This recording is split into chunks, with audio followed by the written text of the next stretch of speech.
Hello, नमस्कार प्यारे बच्चों। मैं Vijay Bansal, math lecturer, Jakhal block, district Fatehabad से, हरियाणा एजुकेशन डिपार्टमेंट। आज हम अपनी मैथ की क्लास के अंदर कुछ सीखेंगे। जी प्यारे बच्चों, आज हम स्टार्ट करेंगे हमारी क्लास 10th का हमारा जो 14 और 15 चैप्टर है, दोनों को ही हम उनके MCQ क्वेश्चंस करेंगे। 14 चैप्टर हमारा सांख्यिकी और 15वां जो चैप्टर है हमारा प्रायिकता के ऊपर। ठीक है, इन दोनों के हम क्वेश्चंस के बारे में जानेंगे। हम सबसे पहले कुछ इनके बेसिक कंसेप्टों के बारे में बात करते हैं। ठीक है, फिर हम इनके आगे क्वेश्चंस के बारे में देखेंगे, MCQ क्वेश्चंस। अब इसमें देखें, सांख्यिकी के अंदर जैसे हम सबसे पहले केंद्रीय प्रवृत्ति के मापकों के बारे में बात करते हैं। केंद्रीय प्रवृत्ति के मापकों के अंदर हमारी सिलेबस के अंदर जो हम बात करेंगे वो माध्य, माध्यक और बहुलक के बारे में हम बात करेंगे। ठीक है, और उसी पर हम बेस्ड हमारे पास MCQ क्वेश्चंस देखेंगे। हम सबसे पहले केंद्रीय प्रवृत्ति के मापकों के अंदर वर्गीकृत आंकड़ों का माध्य, वर्गीकृत आंकड़ों का माध्य ज्ञात करने के लिए कल्पना की जाती है कि प्रत्येक वर्ग अंतराल की बारंबारता उसके मध्य बिंदु पर केंद्रित होती है। उसी आधार पर हम काम करते हैं। आप जानते हैं इसके लिए जो फार्मूला आपके पास जनरल हम पढ़ते हैं माध्य के लिए, सिंपल आप सभी आंकड़ों का योग करते हैं और उन आंकड़ों की संख्या से उसको भाग कर देते हैं। ठीक है, अगर आपको वर्ग अंतराल दिया गया मीन्स प्रत्यक्ष विधि जिसके अंदर हम प्रयोग करते हैं, तो हम उसको उसकी फ्रीक्वेंसी बारंबारता से गुना करते हैं और n मतलब उसकी फ्रीक्वेंसी के जोड़ से हम उसको भाग कर देते हैं। ठीक है, जहाँ xi उसका आपका वर्ग चिन्ह है, मीन्स उसका मध्य बिंदु है। ठीक है, और fi उसकी संगत बारंबारता है। ये आपके पास प्रत्यक्ष विधि होती है। कल्पित विधि में हम क्या करते हैं, xi को हम क्योंकि di के अंदर बदलते हैं, तो आपके पास जो समेशन रहती है वो fi di बटा में समेशन ऑफ fi रहती है। और जो कल्पित माध्य हमने आपके पास xi को di बनाते वक्त हमने घटाया था वो हम a जोड़ देते हैं। छोटी या बड़ी a जैसे भी आपने लिखा होता है उस प्रकार से आप इसको करते हैं। जो di आपने बनाई थी वो xi माइनस a से बनाई थी। ठीक है, और आपके पास इसकी तीसरी विधि आती है पद विचलन विधि। ठीक है, इसके अंदर हमारे पास क्या रहता है, आपका माध्य ज्ञात करने के लिए अगर हम बात करें, ये आपकी कल्पित विधि, ये माध्य के लिए ही बात कर रहे हैं फिलहाल। आपके पास क्या हो जाता है माध्य ज्ञात करने का, ये आपके माध्य के लिए ही फार्मूले हैं। मीन्स आपके पास जो a थी वो तो आपने आप di करते वक्त आपने घटाया था और h से भाग करके आपने मीन्स उसके जो आकार था, वर्ग आकार था, ठीक है, वर्ग माप था, उससे आपने भाग किया था, तो आपने इस बदल दिया था उसको ui के अंदर। तो आपके पास ये समेशन fi ui हो जाता है बटा में समेशन fi। ठीक है, सिग्मा fi मतलब क्या लीजिए n क्या लीजिए, और h से क्योंकि गुना किया था, यहाँ h से हम मल्टीप्लाई कर देते हैं, वहाँ भाग किया था हमने। ठीक है, ui आपके पास कैसे बना था, xi में से a को घटाकर मीन्स d बन जाता, जो उसको h से हम भाग कर देते हैं। यदि वर्ग माप साइज असमान हो तब भी हम क्या करते हैं, हमारे पास जो हमने ये पद विचरण का जो सूत्र दिया गया है प्रयोग किया जा सकता है। इसके लिए h का माप को सभी d1 का एक उपयुक्त विभाजक मान लेते हैं जो सभी से भाग हो सके आपके पास। हम इसका प्रयोग करना चाहिए तब भी हम प्रयोग कर सकते हैं, लेकिन एक पर्टिकुलर कि जैसे किसी में 5 का अंतर, किसी में 10 का, किसी में 15 का, तो जैसे कॉमन मल्टीपल सभी का 5 हो गया तो 5 रह जाता है आपके पास। और दूसरी बात पढ़ते हैं हम बहुलक को ज्ञात करने के लिए। एक वर्गीकृत बारंबारता बंटन में बारंबारताओं को केवल देखकर बहुलक को निर्धारित करना संभव नहीं होता। जैसे आपके सिंपल है, व्यक्तिगत आंकड़ों में क्या होता है, आप आज देखते हैं कि कौन सा आंकड़ा सबसे ज़्यादा बार आया, आप उसी को बहुलक कह देते हैं, लेकिन यहाँ ऐसा नहीं होता। वर्गीकृत आंकड़ों का बहुलक ज्ञात करने के लिए अधिकतम बारंबारता वाला एक वर्ग ज्ञात किया जाता है। यह वर्ग बहुलक वर्ग कहलाता है। आंकड़ों का बहुलक एक ऐसा मान है जो इस बहुलक वर्ग में है। निम्नलिखित सूत्र का प्रयोग करते हुए वर्गीकृत आंकड़ों का बहुलक परिवर्तित किया जाता है, जिसके लिए हम फार्मूला लगाते हैं बहुलक ज्ञात करने के लिए। ठीक है, आपके पास L मतलब उस वर्ग अंतराल की आपकी निचली सीमा, F1 उस वर्ग अंतराल की सीमा, F0 उससे ऊपरली वर्ग सीमा, गुना में H आपके पास वर्ग माप, वर्ग आकार आपका, निबटा में 2 F1 माइनस F0, F2 आपके पास उस बहुलक जिस वर्ग अंतराल की आपकी बारंबारता उससे निचली बारंबारता आपके पास हो जाएगी। ठीक है, पहले मीन्स F0 से पहले वाली, F2 आपके उसके बाद वाली। और माध्य ज्ञात करने के लिए आपके पास तीसरा संचयी बारंबारता सारणी वर्गीकृत बारंबारता बंटन की से कम प्रकार की या अधिक प्रकार की होती है, हम बनाते हैं इसके अंदर। यदि प्रेक्षणों की कुल संख्या n है तो उस वर्ग को ज्ञात किया जाता है जिसकी संचयी बारंबारता n/2 हो आपके पास। ठीक है, फिर हम इसी सूत्र का प्रयोग करते हैं माध्य के लिए। आपके पास L मतलब आपके पास उस वर्ग अंतराल की निचली सीमा, n/2 आपके पास, ये n छोटे से बड़े लिख लें, माइनस CF आपके पास, CF हम कहते हैं उससे उस वर्ग अंतराल से ऊपरली संचयी बारंबारता आपके पास। ठीक है, बटा में F गुना में एच आपके पास। इसमें हम जो मेनली बारंबारता बनाते हैं हमारे पास, हम जो संचयी बारंबारता हम बनाते हैं, ठीक है, वो हम मेनली ये बनाते हैं कि इससे कम प्रकार की, ठीक है, कम प्रकार की बारंबारता का प्रयोग करते हैं। अब जहाँ एल माध्यक वर्ग की निम्न सीमा होती है हमारे पास, ठीक है, हमारे पास रहेगी, ख्याल रखना है हमें इसके अंदर। आगे हम बात करते हैं संचयी बारंबारता बंटन का आलेखीय निरूपण।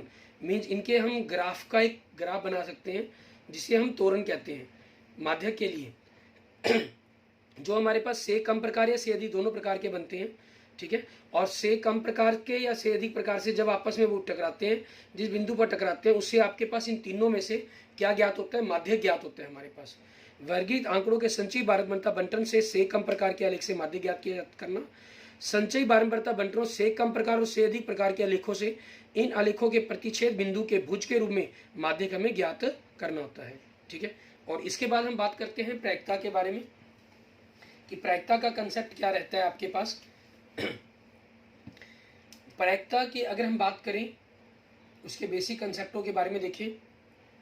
यादृच्छिक प्रयोग किसी प्रयोग के परिणाम, घटनाएं, प्रारंभिक घटनाएं कुछ भी हो सकती हैं, ये यादृच्छिक होती हैं। मीन्स किसी के अंदर सब परिणामों की जो प्रायिकता है आपके पास वो बराबर होती है। समप्रायिक परिणाम होते हैं, मीन्स सभी के बराबर चांसेस होते हैं। ऐसा कोई नहीं है कि आप किसी को डाइस फेंक रहे हैं तो उसके 3 या 6 आने के ही चांसेस ज़्यादा हो, ऐसा संभव नहीं है। किसी घटना ई की सैद्धांतिक या अच्छी प्रतिष्ठ प्रायिकता मीन्स पीई आपके पास, ठीक है, द्वारा व्यक्त या निरूपित करके हम क्या करते हैं, ई के जो अनुकूल परिणामों की संख्या है मीन्स एन ई से व्यक्त कर लेते हैं। प्रयोग के सभी परिणामों की संख्या या कुल संभाव्य परिणामों की संख्या जिसे हम एन एस से रिप्रेजेंट कर लेते हैं। ये आपके पास प्रायिकता ज्ञात करने का सूत्र बन जाता है। किसी घटना की प्रायिकता जो है हमारे पास, ठीक है, वो 0 से बड़ी या उसके बराबर, 1 से छोटी या 1 के बराबर होती है। एक आपके पास मीन्स संभव घटना, आपकी निश्चित घटना जो पूरे के पूरे संभाव्य परिणाम को ले आती है। 0 मतलब ऐसी घटना जो संभव नहीं है, ठीक है। मान लीजिए आपने कोई डाइस फेंका, उसमें 7 से बड़ा अंक आए, संभव ही नहीं है, तो प्रायिकता 0 होगी, ठीक है। और आपके पास 7 से छोटा अंक आए तो 1 2 3 4 5 6 सारे आ गए तो उसकी प्रायिकता 1 बन जाएगी, ठीक है। किसी प्रयोग के सभी प्रारंभिक घटनाओं की बारंबारताओं का योग हमेशा 1 बनेगा। ये आपके पास किसी घटना के होने या नहीं होने के, ठीक है, इसको बार भी लगा लेते हैं, नहीं भी लिख लेते हैं, दोनों का जो योग है वो 1 बनता है आपके पास, ठीक है। असंभव घटना मीन्स आपकी निश्चित घटना है। संभव घटना की प्रायिकता 0 और निश्चित घटना की जो प्रायिकता आपको हमने जैसे बात की है वो क्या होती है, 1 होती है आपके पास, ठीक है। अब इस पर हम कुछ बहुविकल्पीय प्रश्न देखते हैं। जैसे दिए गए विकल्पों में सही उत्तर देखें। संचयी बारंबारता सारणी की निम्नलिखित रचना करना निम्नलिखित में से उपयोगी होता है। संचयी बारंबारता किसके लिए हम प्रयोग करते हैं, ठीक है, आपके पास माध्यक के लिए, मीन्स ऑप्शन बी बन जाएगा आपके पास। क्लियर। आगे देखेंगे हमारे पास नेक्स्ट हमारा एग्जाम्पल नंबर 2। इसके अंदर हमें क्या कह रहा है, सारणी दी गई है आपको। उपयुक्त सारणी में आय परिसर 16,000 से 19,000 के परिवारों की संख्या कितनी होगी। 16,000 से अधिक दी हुई आपको। 16,000 से अधिक कितने परिवार है, 69 परिवार, और 19,000 से अधिक परिवार कितने, 50 परिवार। तो आपके पास जो हमारे पास 16 से 19 के बीच में बनेंगे, इन दोनों का अंतर कर देंगे, 69 माइनस 50 मतलब 19। आपका ऑप्शन क्या बन जाएगा, डी। नेक्स्ट एग्जाम्पल देखेंगे, एग्जाम्पल नंबर 3। किसी कक्षा के 60 विद्यार्थियों की ऊंचाइयों के निम्नलिखित बारंबारता बंटन दी गई है। बहुलक वर्ग की निम्न सीमा और माध्यक वर्ग की ऊपरी सीमा बताएं। बहुलक वर्ग इसमें सबसे बड़ा अंक आपके पास 15 है, तो उसकी जो निचली सीमा बनेगी आपके पास, ठीक है, वो कितनी बनेगी, 150 बनेगी आपके पास। और बारंबार माध्यक के लिए आपके पास आपको संचयी बारंबारता ज्ञात करनी होती है। 15, 28, 15 और 13 का जो 60 है, ठीक है, 28 और 10 38, मीन्स आपके पास क्या बनेगा, 60 का आधा 30, और 30 से बड़ी संचयी बारंबारता आपके पास 38 है, तो ये वर्ग अंतराल बनेगा 160 से 165। तो इसका आपके पास क्या हो जाएगा, निचली सीमा, ठीक है, मध्यम वर्ग की, सॉरी ऊपरली सीमा कही है, 165 लेनी है हमें, तो दोनों को जोड़ा हमने कितना हो जाएगा, 315। मीन्स ऑप्शन क्या बन गया आपके पास, बी। नेक्स्ट देखिए एग्जाम्पल नंबर 4। निम्न में से कौन किसी घटना की प्रायिकता हो सकती है। माइनस में घटना की प्रायिकता नहीं हो सकती, 1 से बड़ी नहीं हो सकती, 1 दशमलव नहीं हो सकती, और डी में 8/7 वो भी 1 से बड़ी है। मीन्स आपके पास एग्जाम्पल नंबर 3 के अंदर अगर हम देखें तो ऑप्शन सी, ये किसी की प्रायिकता संभव है आपके पास हो जाए, ठीक है। इसके बाद देखते हैं हमारे पास नेक्स्ट एग्जाम्पल नंबर 4 हमारा, सॉरी 4 होगा, 5 हमारा एग्जाम्पल नंबर क्या ये हमने एग्जाम्पल नंबर 3, एग्जाम्पल नंबर 4 था हमारा ये, ठीक है ना, जिसका सी हमने प्रायिकता वाला क्वेश्चन किया। आगे हम देखते हैं एग्जाम्पल नंबर 5, ये क्या कह रहा है हमें करने के लिए। एग्जाम्पल नंबर 5 के अंदर कह रहा है अच्छी प्रकार से फैंटी की 52 ताश की गद्दी में से एक यादृच्छिक मेज पत्ता निकाला गया। मेज यादृच्छिक का अर्थ है कि आपके पास सभी पत्तों की संभावना बराबर है, समप्रायिक है। इस कार्ड के मुख्य कार्ड मतलब फेस कार्ड, तस्वीर वाले पत्ते की होने की प्रायिकता, तस्वीर वाले पत्ते इसके अंदर कितने होते हैं 12, 4 किंग, 4 क्वीन, 4 जेक, तो 12/52, 4 से कट गया 3, 4 से कट गया 13, तो 3/13 इसकी आपके पास प्रायिकता बन जाएगी आपकी, ठीक है। एंड नेक्स्ट देखेंगे आपके पास क्वेश्चन नंबर एग्जाम्पल नंबर 6 हमारा। इसमें आपको क्या कह रहा है एग्जाम्पल नंबर 6 के अंदर कह रहा है एक थैले में 3 लाल, 5 सफेद, 7 काली गेंदें हैं। इसकी क्या प्रायिकता है कि थैले में यादृच्छिक रूप से निकाली की गेंद गई एक गेंद न तो लाल होगी न काली होगी, ना लाल होगी ना काली होगी तो सफेद हो जाएगी, और सफेद की प्रायिकता कितनी है 5, और टोटल बॉल कितनी बनेगी 7, 5 और 3 8 और 7 15, मीन्स प्रायिकता कितनी होगी 1/3। ऑप्शन क्या हो जाएगा बी आपके पास। नेक्स्ट देखेंगे क्वेश्चन नंबर 1 के अंदर वर्गीकृत आंकड़ों का मध्य ज्ञात करने के लिए सूत्र बताएं कि क्या बनेगा आपके पास। वर्गीकृत आंकड़ों का मध्य ज्ञात करने के लिए इन्होंने कहता है आपके पास ये जो सूत्र दिया गया है XI plus A plus sigma FI DI बटा में सिग्मा FI, जहां D1 आपके पास निम्नलिखित के A से विचलन है। वर्गों की निम्न सीमाएं हैं, वर्गों की ऊपरी सीमाएं हैं, वर्गों के मध्य बिंदु हैं, वर्ग चिन्हों की बारंबारता है। तो ये बताएं कि क्या चीज़ है आपके पास। ये हमारे पास हमेशा जो DI होता है हमारे पास हमें जो मिलता है वो XI माइनस A से करके आता है हमारे पास। XI जो हमारे पास हम लिखते हैं वो हमारा मध्य बिंदु होता है, वर्गों के मध्य बिंदु होते हैं। इट मीन्स इसका ऑप्शन क्या बन जाएगा C बन जाएगा आपके पास।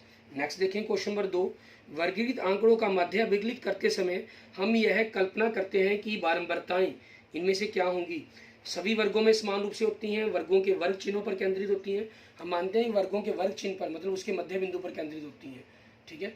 तो आपके पास बी ऑप्शन बन जाएगा। थर्ड क्वेश्चन, यदि XI वर्गीकृत आंकड़ों के वर्ग अंतरालों के मध्य बिंदु है और FI इनकी संगत बारंबारताएं हैं तथा XI माध्य है तो आपके पास तो FI XI माइनस X बार जो मध्य है आपके पास, इन सभी का मीन्स आप सभी के गुना करके उसमें से अगर आप मध्य को घटा रहे हैं, ठीक है, तो उन सभी का जो अंतर बनेगा वो हमेशा किसके बराबर बनेगा 0 के बराबर बनेगा आपके पास। क्योंकि आपके पास जो सिग्मा FI XI बनना है बटा में N ये आपके पास आपका माध्य बनना है। N को हमने इधर गुना कर दिया और इधर लाके माइनस कर दिया। आप इन सभी का फिर समेशंस कर रहे हैं, ठीक है, मीन्स इसको भी N टाइम्स जोड़ रहे हैं तो N से गुना हो गया, इसलिए इन सभी का अंतर क्या बन गया आपके पास 0 बन जाता है। तो आपके पास आगे देखेंगे हमारा नेक्स्ट क्वेश्चन, क्वेश्चन नंबर 4। इसके अंदर हमें क्या कह रहा है करने के लिए, वर्गीकृत आंकड़ों का मध्य ज्ञात करने के लिए सूत्र दिया गया। तो UI आपके पास क्या होता है XI माइनस A बटा में H होता है, मीन्स आपके पास C ऑप्शन बन जाएगा। 5वां क्वेश्चन, वर्गीकृत आंकड़ों में से कम प्रकार की और से अधिक प्रकार की संचयी बारंबारताओं के वर्गों के प्रतिच्छेद बिंदु के भुज के आंकड़ों से हमें क्या प्राप्त होता है, हमें माध्यक प्राप्त होता है, मीन्स ऑप्शन बी बन जाएगा। बंटन दिया गया आपको के लिए माध्यक वर्ग और बहुलक वर्ग की निम्न सीमाओं का योग बताना है आपको। माध्यक बहुलक वर्ग आपके पास इसमें सबसे बड़ी बारंबारता 20 है, तो माध्यक के लिए बहुलक के लिए वर्ग अंतराल बन जाएगा 15 से 20, इसकी निम्न सीमाओं क्या होगी 15।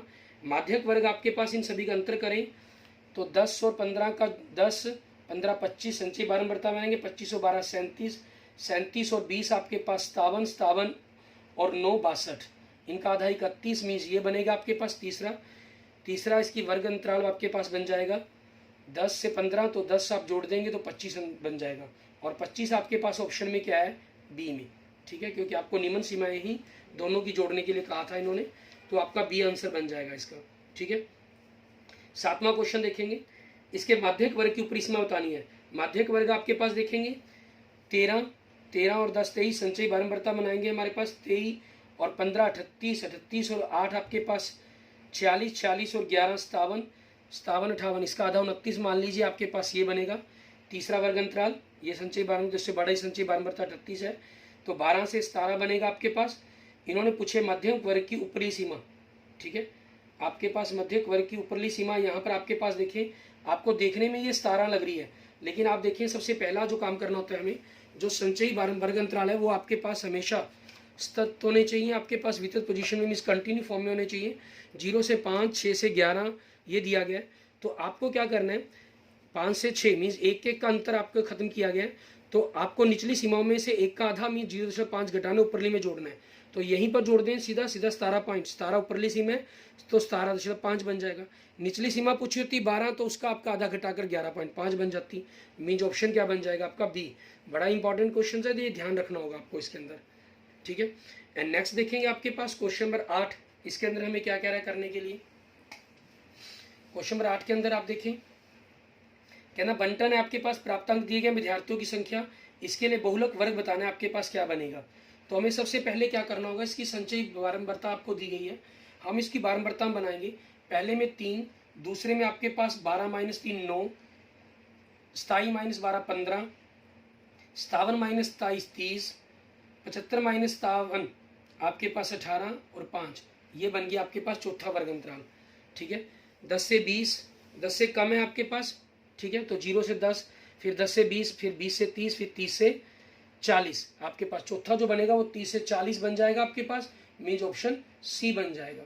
नेक्स्ट देखें क्वेश्चन नंबर 9, बंटन दिया गया आपके लिए माध्यक वर्ग की ऊपरी सीमा और बहुलक, बहुलक इसमें आपके पास वर्ग अंतराल बन रहा है 20, सबसे बड़ी संख्या 20 है, तो 20 का वर्ग अंतराल 125 से 145 है। बहुलक वर्ग की निम्न सीमा मीन्स 125 जोड़ेंगे, ठीक है।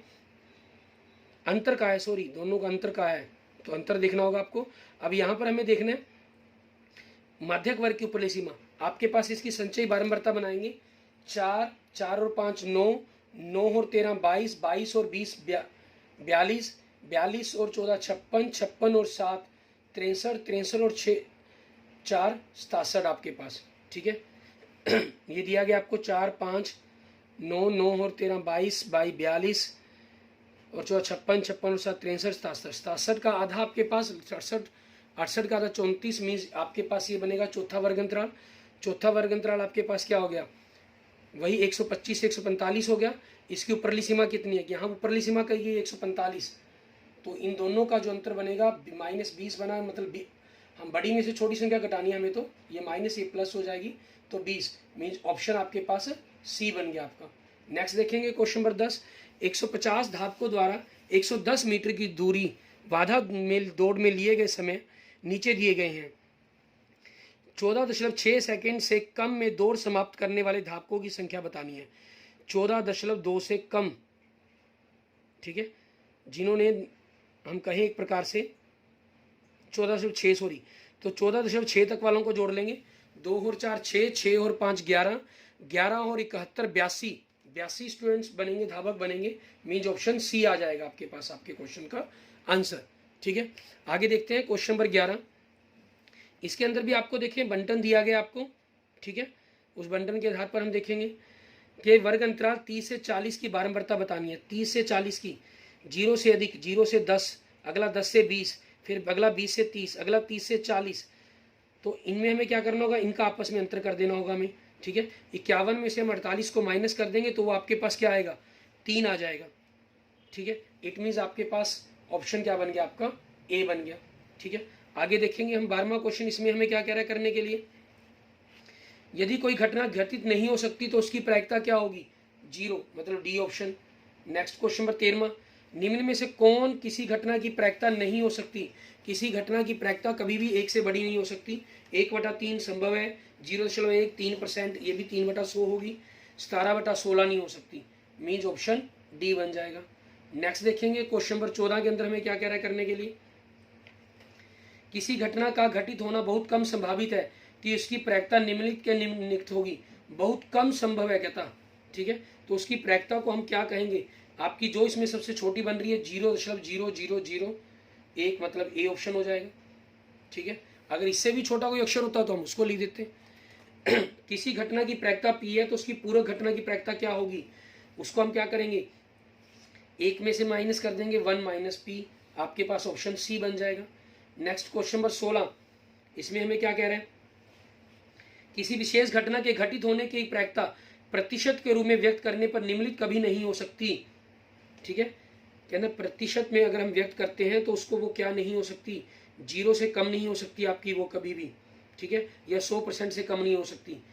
आपके पास इसमें ऑप्शन जो बनता है वो बी बनता है हमारे पास, क्योंकि 100 से कम, 1 से अधिक हो सकती है, एक पूर्ण संख्या के अतिरिक्त सभी कुछ, एक पीए घटना ए की प्रायिकता व्यक्त करता है, वो क्या व्यक्त करते हैं?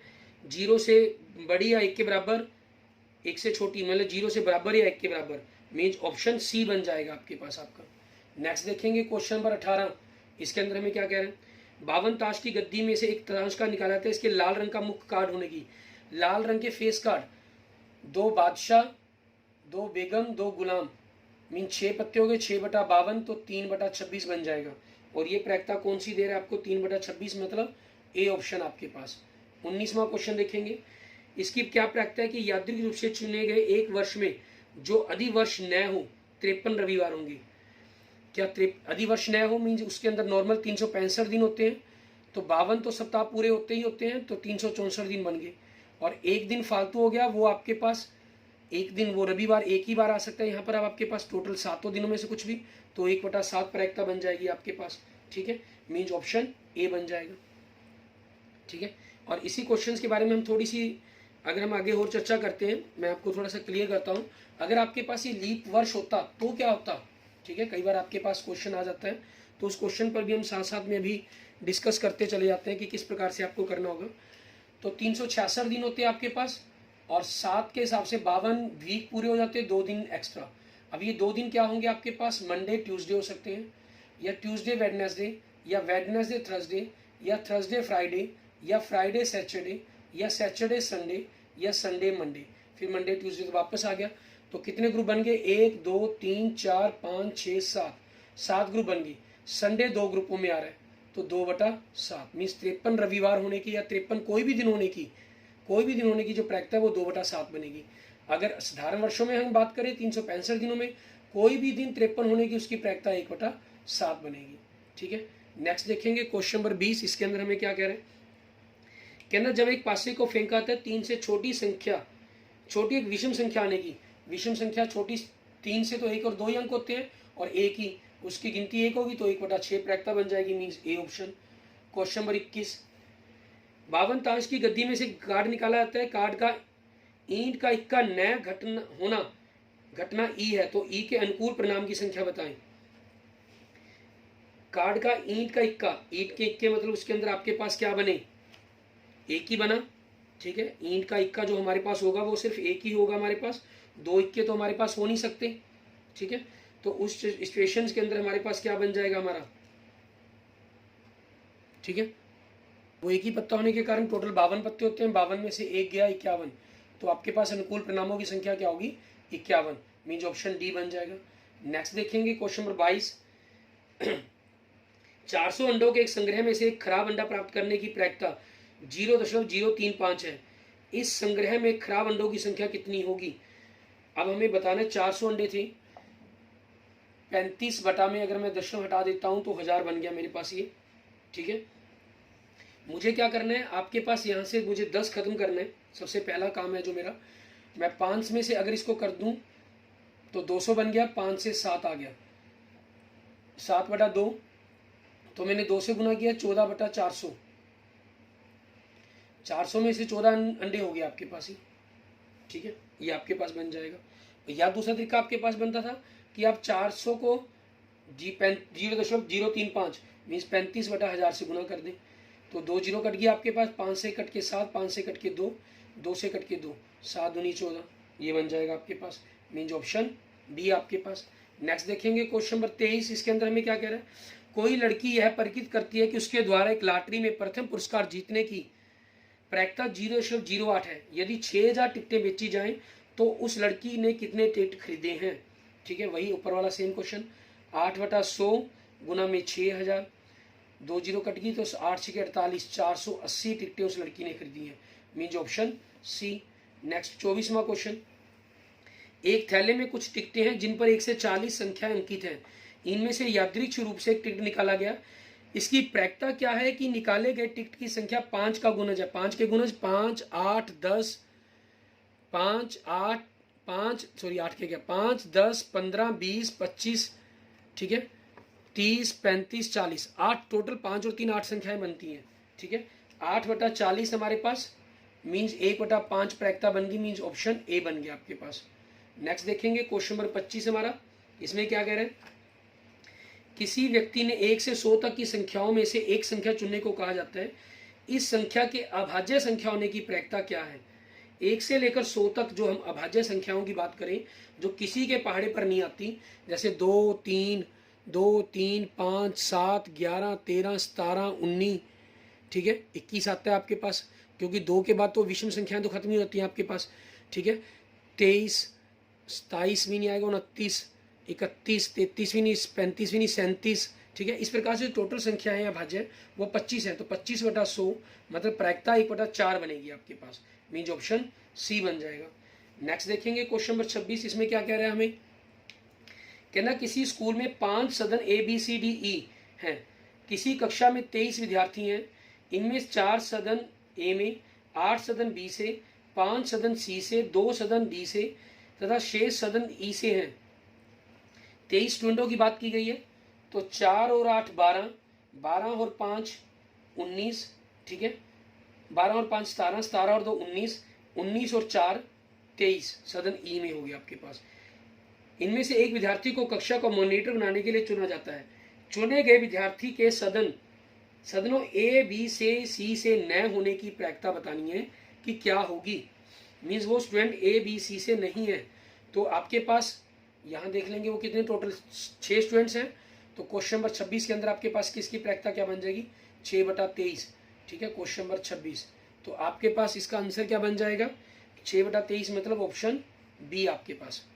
क्लियर, ये आपके पास आपके क्वेश्चन का आंसर हो गया।